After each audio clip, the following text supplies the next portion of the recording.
de faire des petites blagues pour animer un peu encore plus la scène.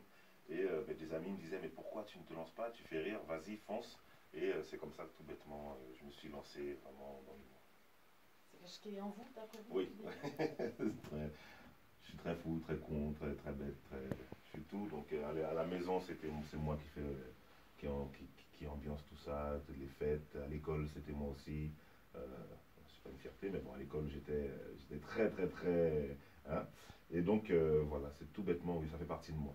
C'est vraiment pas, j'ai pas pris de cours, j'ai vraiment rien fait, c'est vraiment, l'humour fait partie de moi, en fait. J'aime faire rire. Et quand vous êtes tellement fou, vous avez loué une salle il y a 3 ans, ou 4 ans même. Exact. Expliquez-nous. Exact. En fait, ben, j'ai parlé avec des collègues donc, de la musique et qui me disaient, mais vas-y, lance-toi. Et j'avais rien écrit. Et j'ai dit, bon, ben, si je ne fais pas ça, je ne vais jamais le faire. Donc j'ai appelé un théâtre qui avait 50 places. Je l'ai loué, j'ai dit, je veux votre théâtre pour le février.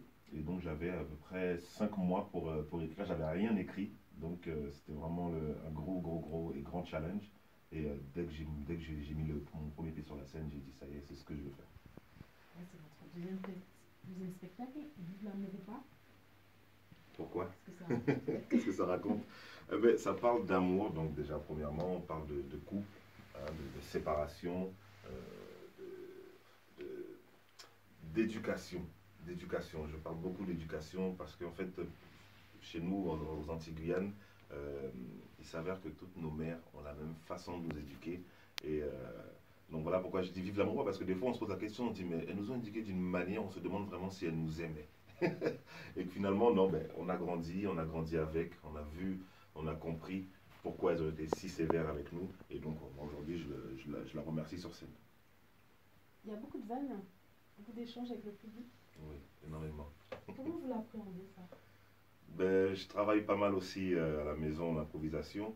Et c'est vrai que c'est un plaisir parce que le public aime ça aussi, le fait de pouvoir échanger, de pouvoir, à peine quelqu'un voit quelque chose, lui répondre du tac au tac. Et c'est vrai que c'est un plaisir pour moi. C'est vrai que souvent je sors de mon texte parce que ben, finalement il m'emmène ailleurs. Mais le public aime ça. Ils aiment cette interactivité-là. Donc on essaie de leur donner à fond. Le texte en français, mais il y a pas mal de créole aussi. Oui, bien sûr. Ça s'adresse à qui finalement ce public? Est-ce que c'est ouvert à tout le monde, même... Bien sûr, bien sûr.